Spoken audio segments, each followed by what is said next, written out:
This is Gerre of Tankard, and you're watching Richard Metal Fan. Keep on thrashing. Hey everyone, welcome back to another episode of Richard Metal Fan Interviews. This is episode number 118, and today's guest we're talking to Andreas Geremia, also known by the nickname Gary. He is the frontman for the band Tankard, a thrash metal band from Germany that's been around since the 80s. Today we're going to be talking to him about what got him into metal, what made him want to be a vocalist, as well as going through all the albums. And so without further ado, let's go talk to Gary.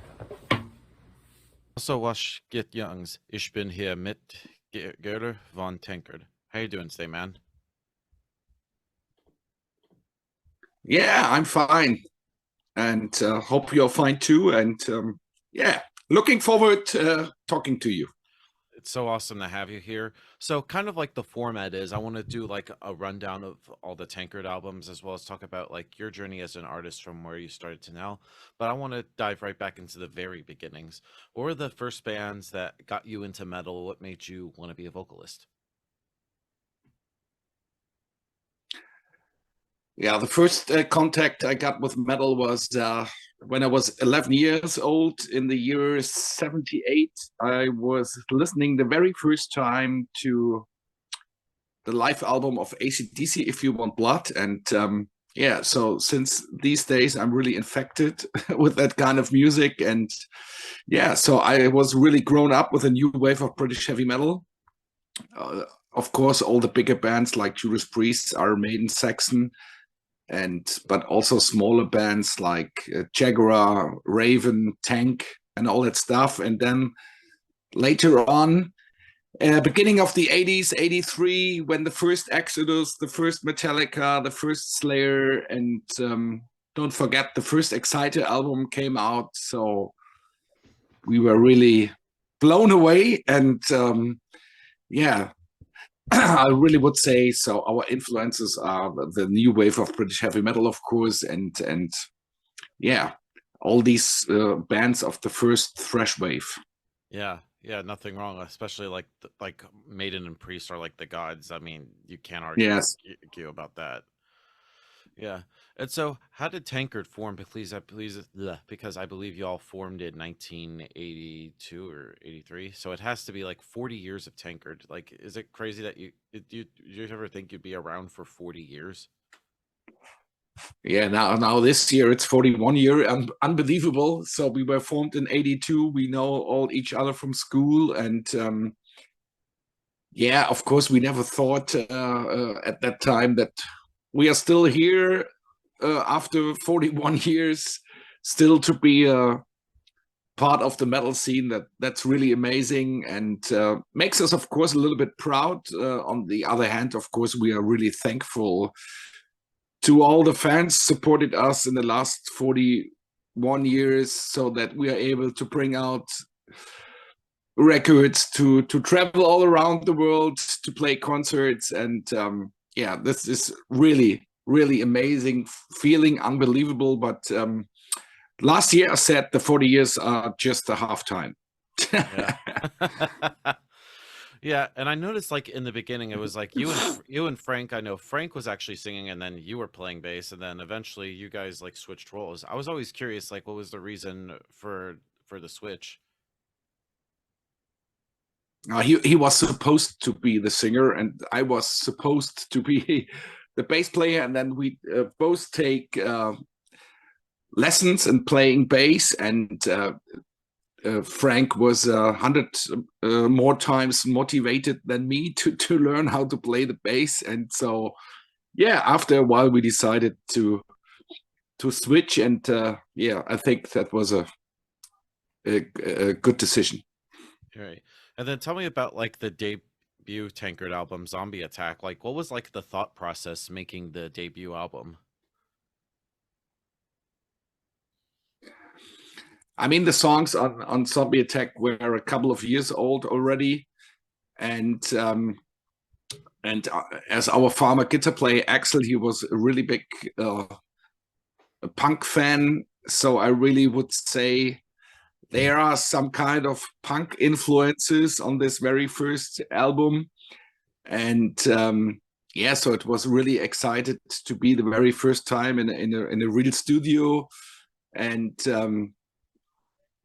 yeah, everything was new for us. And yeah, forget about the lyrics. We wrote the lyrics when we were 14, 15 years old. It's a lot about horror movies and that stuff. And I think starting with Chemical Invasion 1 year later, we really found our style going in the thrash direction.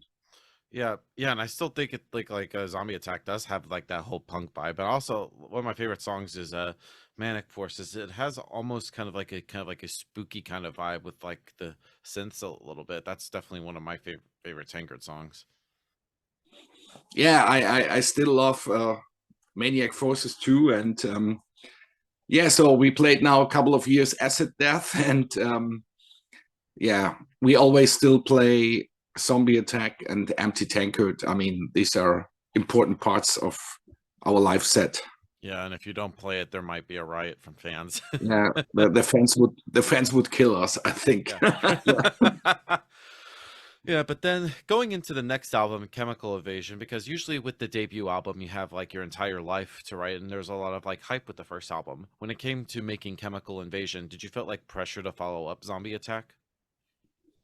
No, there was no kind of pressure at that time. So the songs on Chemical Invasion are written between 86 and 87, and yeah, it was a breakthrough for us in Germany and Europe, and with an amazing cover. And yeah, with Chemical Invasion, since Chemical Invasion, we have this kind of beer image. I mean, we did everything for that kind of beer image since we called the second demo tape Alcoholic Metal. That was more a funny thing, because a lot of different directions of heavy metal grown up. And so we did everything for that kind of image with Chemical Invasion and Morning After later on. And yeah, in the middle of the 90s, we wanted to get rid of a little bit of this kind of image, but of course we totally failed. And yeah, nowadays we gonna make a lot of jokes about our own kind of image. But can you imagine a Tankard album totally 100% serious, evil, death cover, and not one funny song on it? That wouldn't really fit to us. So yeah, sometimes it's a little bit sad, because people are not so really into our music. They reduce us just to the beer thing. But yeah, since Chemical Invasion, we try to do a good mixture of serious and funny lyrics. So yeah, gotta have like the balance. That was Chemical Invasion was also the start with serious lyrics, of course. Yeah, and I definitely feel like the songs on Chemical Invasion are a lot more varied here. And I feel like your voice on that album is a lot more rougher than it was on Zombie Attack. Yes, and a little bit higher, I would think. Higher tunes. Yeah. Yeah, but then did you like started like touring outside of like Germany for the first time after Chemical Invasion, or was it just still local? Yeah, Chemical Invasion, we toured the very first time in the beginning of '88, and together with Death Row, a farmer thrash metal band from Germany.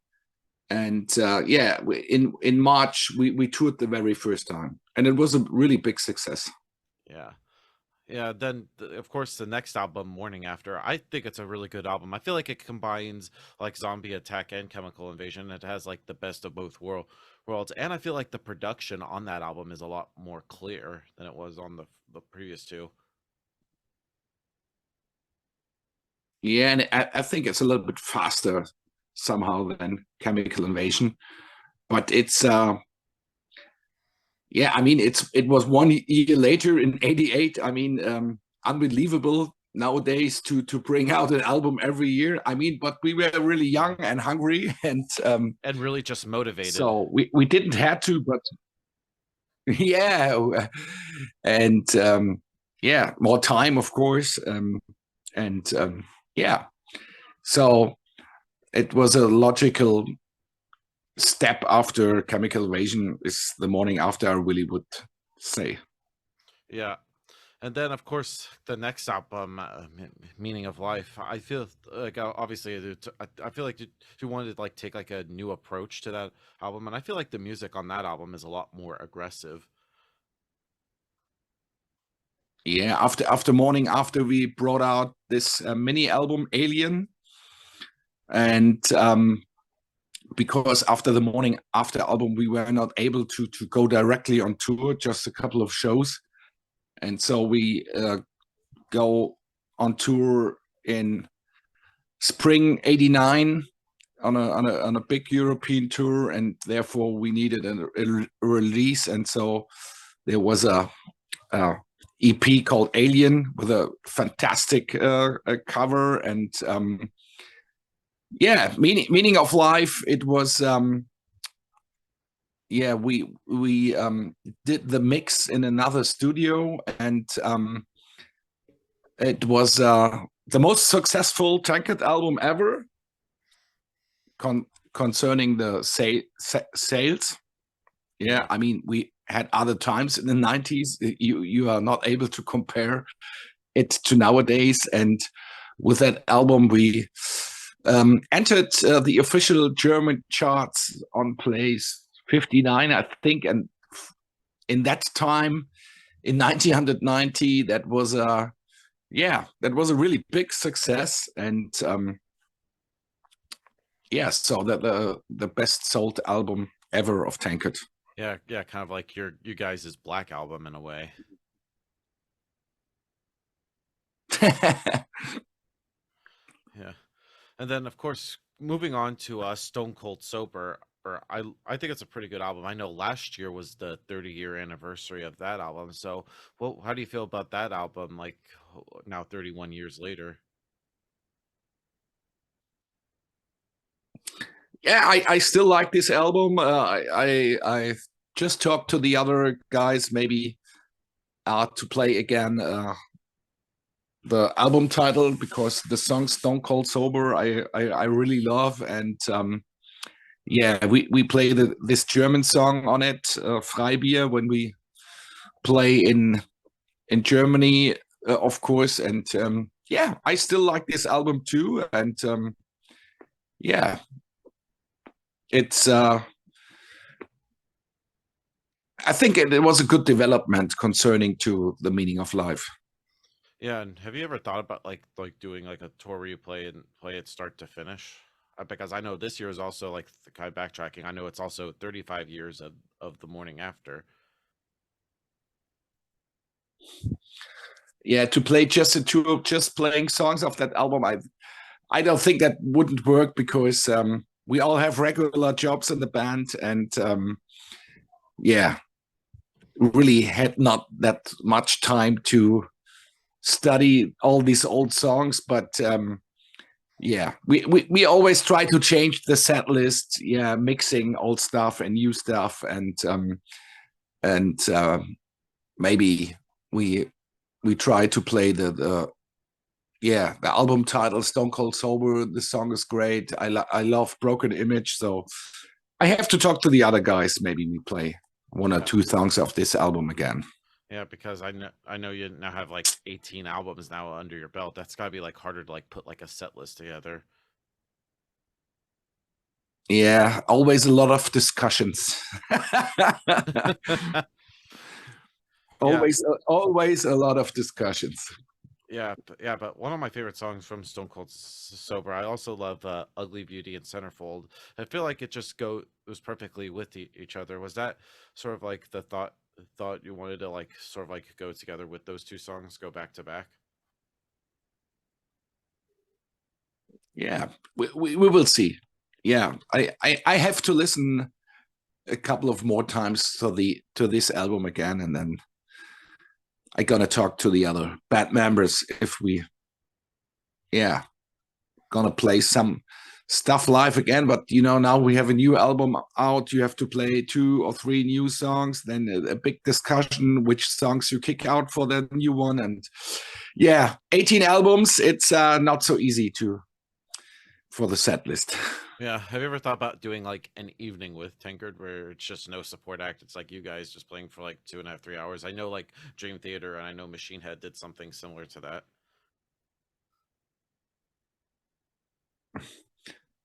I mean, we are not the youngest guys anymore, but this should be a good idea. Yeah. Yeah. And I gave you the credit. Thanks a lot. Hey, anytime. Moving on to Two-Faced. A pretty good album, and hard to believe that album is as old as me. And I feel like your voice on that album is a lot more cleaner. Yes, we worked a lot with the vocals on this album, and especially on the next album, The Tankard. And yeah, it was 84 and 94, and Yeah. that was already the time when thrash metal was not that popular anymore. I mean, we did a tour with Two-Face, but of course we don't had so much fans than the tours before, and everybody felt that getting a little bit down with thrash metal. And but there are still some great songs on it, especially the title track, Two-Face or Nation of a Nation. And yeah, at the moment we don't play one song of this album, but maybe we can do an evening to play of each album one song. Yeah. That would be maybe another a good idea. Yeah. And then, of course, The Tankard, which came out in a year later in 95. Like, it's the first time since the 80s that was like a quick turnaround. Did you started writing for The Tankard right after Two-Face came out? Yeah, and that time our former guitar player Andy Bulgaropoulos, I mean, it was not planned to do an album like this. We just meet and yeah, with the song ideas and work them out, and at the end we will see what's coming out in the end. And at that album, Andy Bulgaropoulos did a lot of melody lines with the vocals, and it was the first album without Axel, and so a lot of songs were written by Andy Bulgaropoulos, so a little bit more melodic. This album, not the best album cover, I really would say, but I think really an underrated album. There are great songs on it. Mine's on the Moon, Hope, and a slow one, Atomic Twilight. And yeah, so that was not really planned to go in this direction, but I think it the most melodic album of Tankard. Yeah. And then, yeah, definitely. And then the next album, Disco Destroyer. I know there was like a 3-year gap between The Tankard and Disco Destroyer. Did you really wanted to like take your time to like hone in your craft to make Disco Destroyer? Oh, to be honestly, I really can't remember why there was 2 or 3 years in between the albums, but yeah, Disco Destroyer was really going back to the roots, playing rough thrash metal, and especially in that times, as I told you before, thrash metal was really, I mean, it was not really 100% dead, but it was not very popular in that time. And to bring out such an album in 98 was really, yeah, it was our feelings about that time. And I mean, I can remember we had 3 shows in a year in that time, because nobody wanted to book us, nobody was into thrash metal anymore. And yeah, it was a little bit the same situation like now with COVID. Yeah. Yeah, and I definitely think one of my favorite songs from Disco Destroyer is a Serial Killer, and I think it's a great opener. And that's one thing I also love about Tankard is like you have like great openers. You want to start things off on a high note. Yeah, Serial Killer is a great song, and yeah, I have to listen to this album again in the next days because I didn't listen to it since a long time, so I have to get back the songs into my mind. Queen of Hearts, it's on that album. I think it's another great song, and yeah. Yeah. And then moving on to King of Beer, I love that album, and I heard a lot of people say it's almost so kind of like a return to form for Tankard. Would you agree with that? Um, yeah, there are some cool songs on it. I think it was not the best production we had. It was our last album with working together with Harris Jones. I mean, there are quite cool songs on it, but yeah, the if I would have the possibility, I would do a new mix for that album.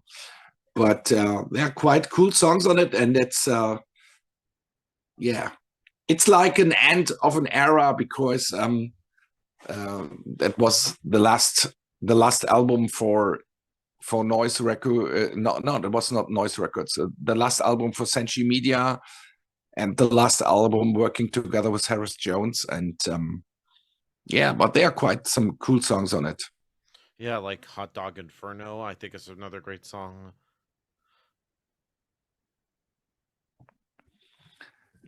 Yeah, it's a funny song.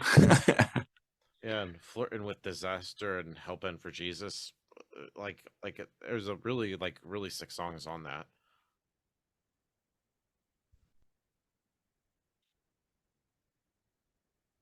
And then we go to B-Day in 2002. Yeah, yeah. For some reason, there was like a little pause and delay, and I feel like that album has like a big push to it. Yeah, it was a little bit like a restart, a new record company with AFM Records, pushing Tankard again, and working together with Andy Classen the very first time with a different producer. And I think this, comparing to Kings of Beer, this album is really sounds more freshness, I think, and I think yeah, Yeah, a very important album for the band. yeah. I also love like the album artwork with like the big fat guy and like kind of like the Green Goblin, and I also love how on Yes. the most recent albums that like that very like kind of like cartoony kind of image. I'm always curious like who does like the album artworks because they look really great.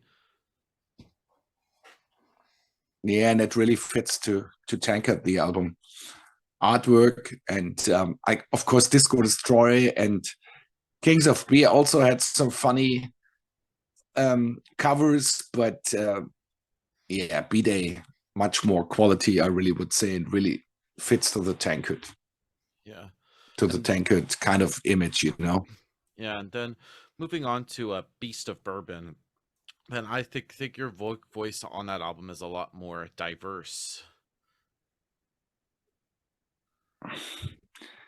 If you say that, if you think that, it could be, but it was, of course, it was not the plan because, as I told you before, we write songs and then we go to the studio, try to work out as best as we can, and the result, I think it's a consequent step after B-Day, Beast of Bourbon, and also the next album, The Beauty and the Beer. It's yeah, these three albums are really in one row, I really would say.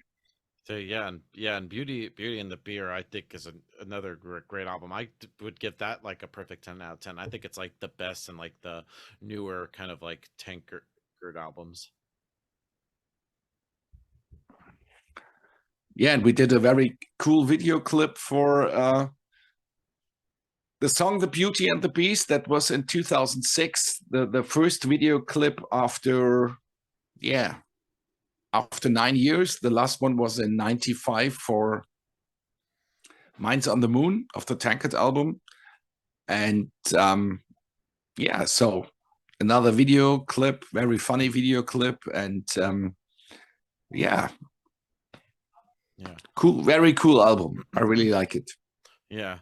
And then next up is Thirst. Thirst, and I definitely think one of my favorite songs on that is When Daddy Comes to Play. And I feel like that in my opinion, that's like your guys' most experimental song.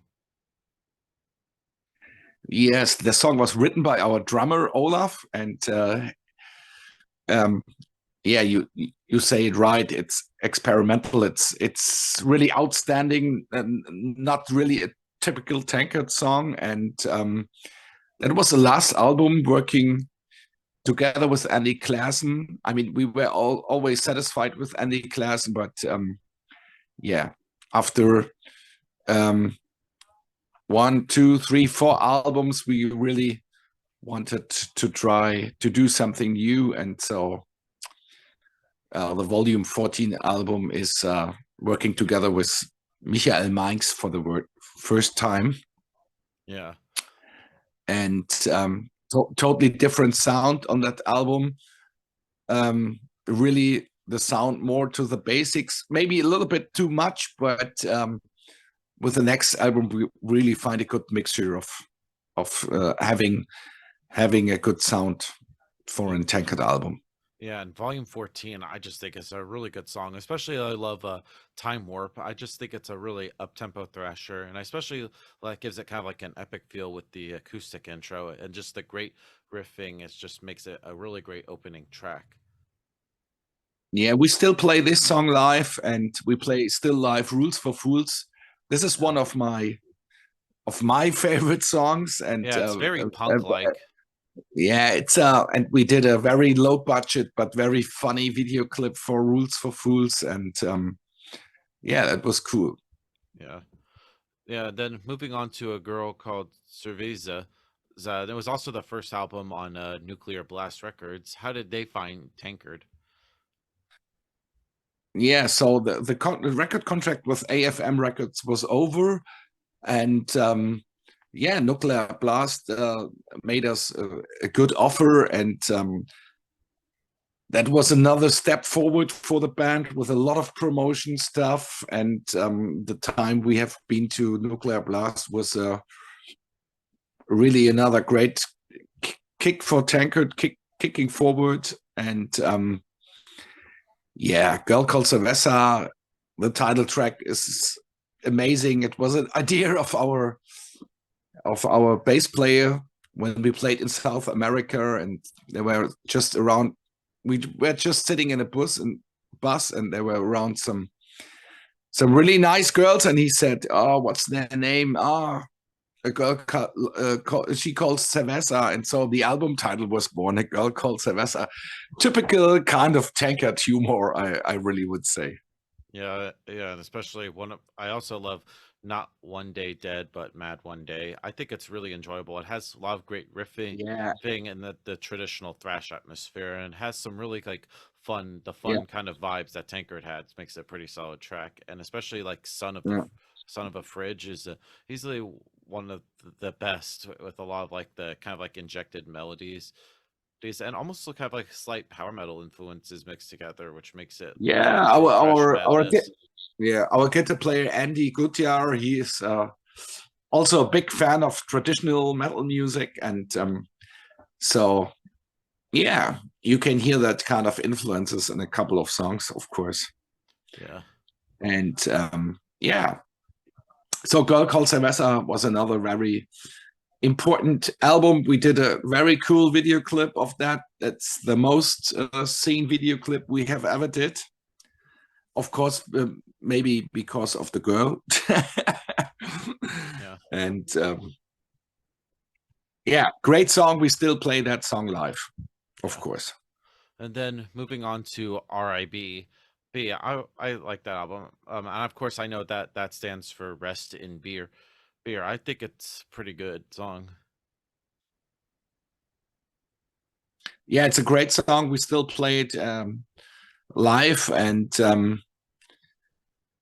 yeah, I think comparing the sound, I think it's yeah, it's similar to the Girl Called Cerveza, a good mixture of modern sound, but yeah, still being with the basics.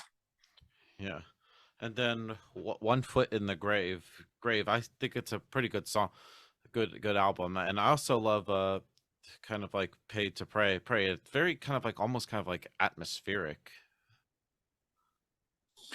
Yes, the very first time we were working together with Martin Buchwalter, I mean, we were really satisfied with Michael Mainz, but yeah, um, but you sometimes you have to change the producer to get new input into ideas into the band, you know, and yeah, working the very first time together, and especially the album title, the title track, I really love. As you mentioned, "Pay to Pray." It's a great song, and I think it's quite a cool album.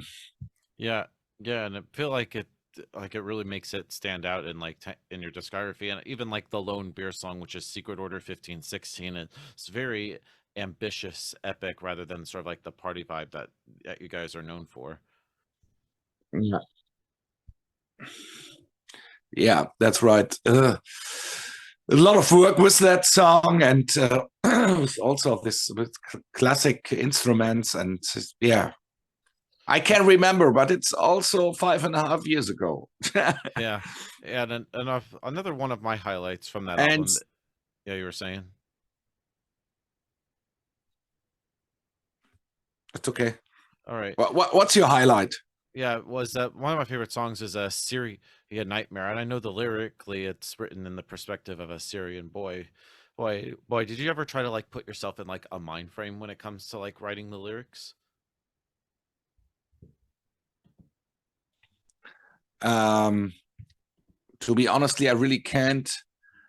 So we have two guys helping us with the lyrics. We just have just the ideas and the melody lines. I make the melody lines for the vocals, but with the lyrics, our farmer guitar player helps us, Andy Bulgaropoulos, and our roadie Harald Maul. So in the end, they sorry, they write the lyrics for Tankard, but we give the ideas. But what was behind that song in special?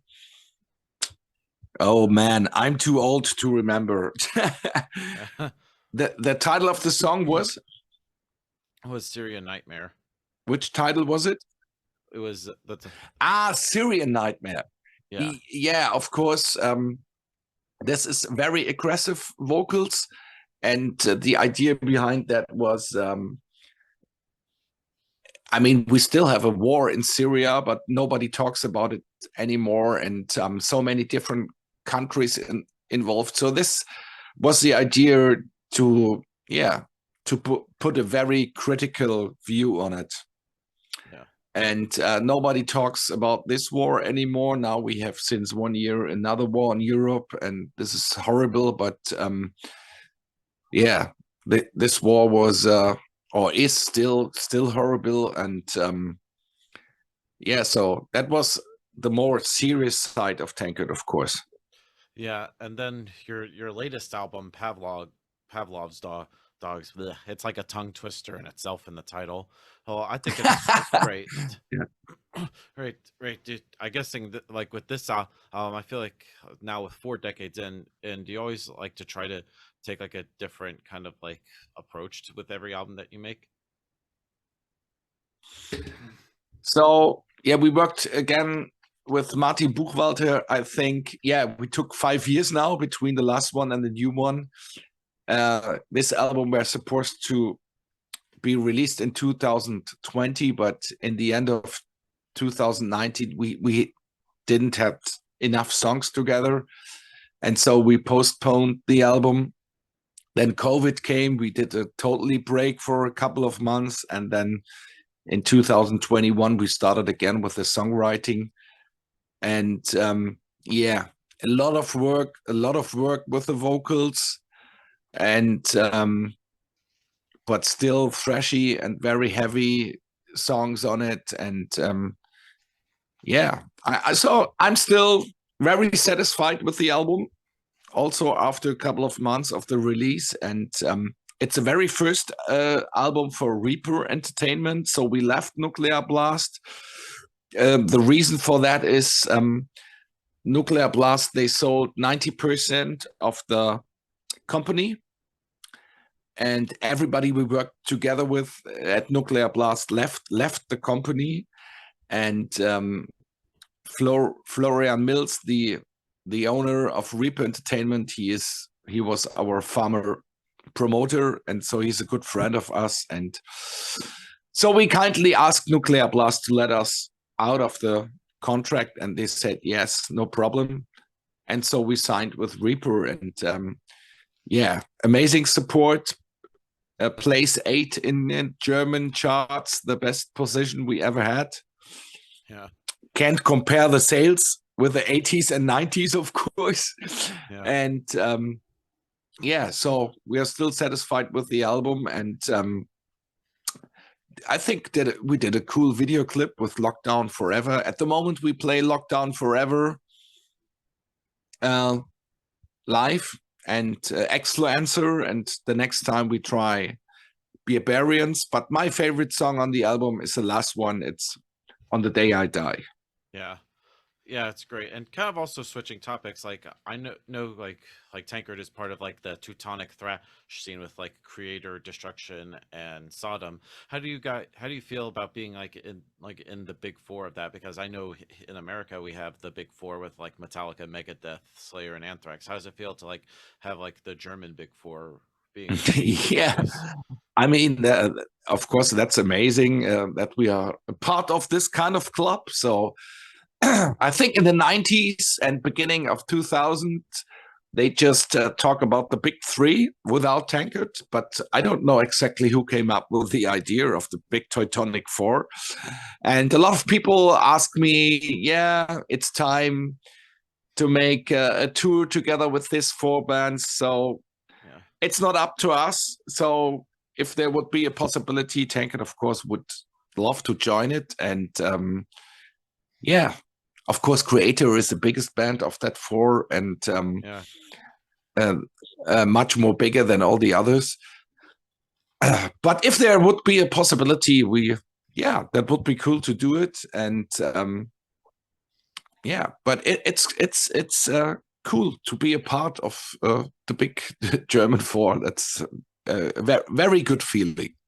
Yeah, I definitely agree. And I think you guys are like pretty much underrated. Kind of like Anthrax is like kind of like the lower part of the big four, and I think you guys are kind of like in the similar vein as well. If you say so. Yeah. I would love to agree. And so kind of in the end, to sort of almost wrap things up, what's next for Tankard? I know you've had the new album been out for a while. Have you got any like tours lined up? And is there a chance maybe you could bring Tankard to the States for a tour one day? We'd love to have you. Yeah, maybe next year. We come back to the States. At the moment, there is an offer. And this year we have, such about 25, 30 shows. As I told you before, we all have regular jobs, so we are not able to go on tour for 6 months or something like that.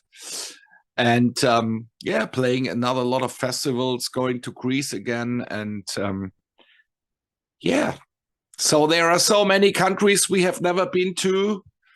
So there's a lot of work and traveling to do for Tankard. But there are no really plans for the next album or something like that. Just now we have released Pavlov's Dogs, and the last year celebrating the 40th birthday was really amazing. But we keep on going, playing live, and maybe one day we start again writing new material. But at the moment, we just enjoy the release and playing live as often as we can. Awesome. So thank you for this conversation today, man. I really appreciate it. It's just any final words you want to say to anybody that's watching this? I would really love to say thanks a lot for the support in the last 41 years. And we keep on going. Thrash metal will never die, and we all meet us in hell. Yeah, great Great words, man. So everybody, Tankard, man. We'll see you next time.